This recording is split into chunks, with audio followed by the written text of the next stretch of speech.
Good morning, lovelies. Today we are talking about my top 10 favorite character tropes in fantasy and science fiction, whether they're in protagonists, the supporting cast, or even villains. If the main cast checks at least one of these boxes, I am there. Before we get started, remember to subscribe to the channel for more videos on science fiction, fantasy, and horror through a feminist lens. If you would like early access to these videos, access to my Discord server, and bonus content, support the channel on Patreon. That link is in the description. And now on to the 10 tropes that are almost guaranteed to make me love a story's characters, or at least catch my attention. Number 1, character-driven stories. There are 3 general types of stories out there: plot-driven, theme-driven, and character-driven. Lots of these overlap, especially character and plot-driven stories. I personally prefer the one where the character's decisions drive most of the story, which means I tend to look out for number 2, active characters. There is nothing necessarily wrong with passive characters, alright? They're not on my worst character tropes list. A popular example would be Katniss Everdeen. She is in fact pretty passive. She doesn't necessarily instigate much, especially in the first book or movie, but her reactions are interesting enough to get us invested. That's a very good passive character. I just personally prefer characters who take that first step, aka active characters. In general, they tend to be more interesting and less whiny. Number 3, a full character arc. This is almost mandatory for a character-driven story to work. At the start of the story, the character thinks one way or believes in a certain thing or has an attitude that needs to change. It is not sustainable. At the end of the story, they think, believe, or behave in a totally different way. Character arcs come in 3 different flavors: positive, negative, and flat. A flat character arc has no change in the character.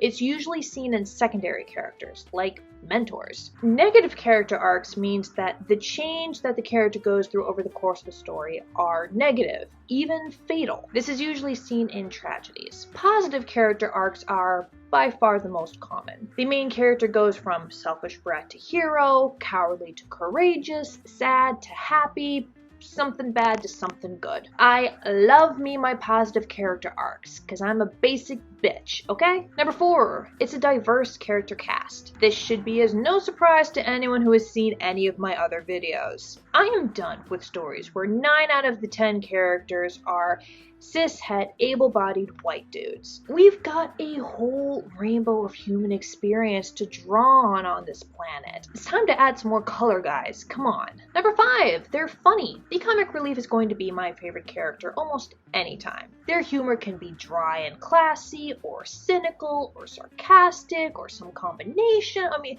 it doesn't matter the type of humor. I am there for it. Number 6, insecure and overcoming it. Bonus points if this is also the comic relief character. This is one of my favorite character arcs ever. I mean, the character starts the story as super insecure, possibly even self-hating. They end the story as a confident badass.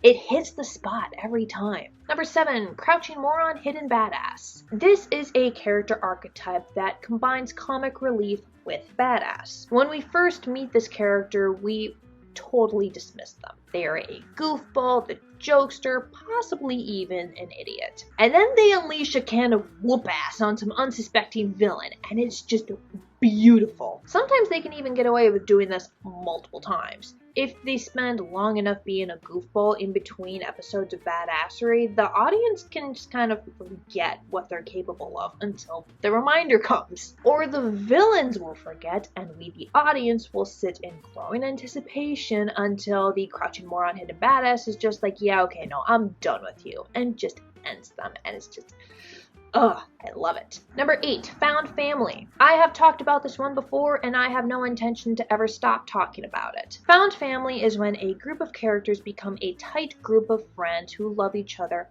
like family. Usually 1 or 2 of them will act as the unit's parents / the responsible ones. There is tons of snarking and sibling-like banter. Unless everyone here is the same gender, you are guaranteed a romantic subplot. Hopefully it's written well, and if it is, you get a power couple. Usually everyone's biological families are dead or abusive or just not available right now, so there's the added layer of learning to open up again and trust others again. Other times, just one whole biological family will basically unofficially adopt the traumatized chosen one with a tragic backstory who has to relearn how to have normal relationships. Either way, positive character arc. Number 9, that one normal guy in a room full of magic and aliens and supernatural people. I love magic and supernatural abilities. I love watching characters figure out how to use their magic and abilities. But I also love seeing how totally normal people like myself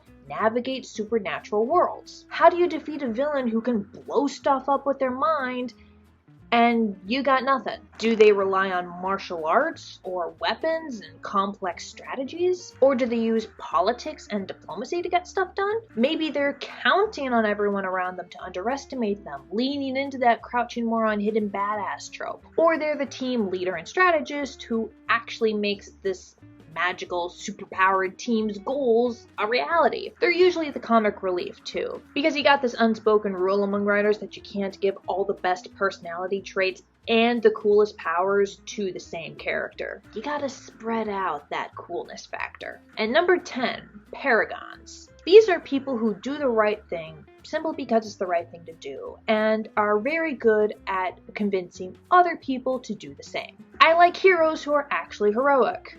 That's kind of the whole reason why I read stories. But it's also very interesting to come across a paragon villain. This would be a villain who genuinely thinks that they are doing the right thing and are able to convince other people to follow them and do the right thing, but that right thing will be very much not a right thing to do. Think Thanos. Those are my favorite character tropes. Share yours in the comments below, and remember to subscribe to the channel if you haven't already for more videos like this one.